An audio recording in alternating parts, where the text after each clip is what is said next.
তো বন্ধুরা, welcome to my new blog video. এই ভিডিওটা হচ্ছে সম্পূর্ণ একটু ট্রাভেলিং ব্লগ ভিডিও। তো আমি এখন যাচ্ছি করিমপুরে, এই জন্য আমি কিন্তু সাইকেল নিয়ে বেরিয়ে পড়েছি। আর রাস্তার মাঝখানে এসে দেখলাম এখানে কিন্তু একটা টুকটুকে নষ্ট হয়ে পড়ে আছে। তো আমি এখানে এসে কিন্তু সাইকেলটা এখানে পার্কিং করে দিলাম। আর আমি এখানে দাঁড়িয়ে দাঁড়িয়ে টুকটুকে আসার অপেক্ষা করতে শুরু করে দিলাম। একটুখানি ওয়েট করতে আমি কিন্তু একটা টুকটুকি পেয়ে গেলাম। একদমই সময় নষ্ট না করে আমি কিন্তু টুকটুকিতে উঠে পড়লাম আর সেখানে যাওয়ার জন্য বেরিয়ে পড়লাম। এই ভিডিওটা তোমাদেরকে শেষ পর্যন্ত দেখার অনুরোধ রইল। ভিডিওর শেষে অবশ্যই কিন্তু একটা লাইক করে দিও। টুকটুকিটা একটুখানি না যেতে দেখলাম রাস্তা ধারে কিন্তু একটা মেলা চলছিল। একটু পরে বুঝতে পারলাম এটা কিন্তু একটা মনসা পূজার মেলা চলছিল এখানে। আর যেতে যেতে দেখতে পারলাম কিন্তু রাস্তার ধারে অনেকগুলাই দোকান বসেছিল।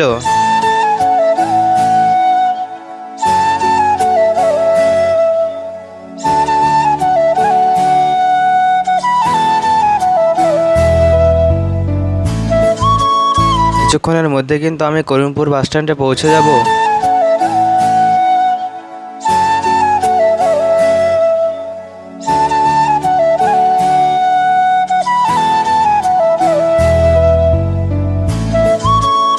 আর তোমরা হয়তো নিশ্চয় জানো আজ হচ্ছে গণেশ পূজা, তাই অনেক জায়গায় দেখলাম গণেশ পুজো হচ্ছে। ফাইনালি আমি চলে আসলাম করিমপুর বাস স্ট্যান্ডে। দেখতে পাচ্ছ এটা হচ্ছে বালাজি শাড়ি, যেটা কয়েকদিন আগে উদ্বোধন হলো। ভিডিওটা যদি তোমাদের ভালো লেগে থাকে তবে চ্যানেলটিকে অবশ্যই সাবস্ক্রাইব করে দিও, কারণ তোমাদের ওই একটা সাবস্ক্রাইব আমাকে ভিডিও বানাতে অনেক মোটিভেশন দেবে। আজ এই পর্যন্তই, দেখা হচ্ছে অন্য একটা নতুন ব্লগে।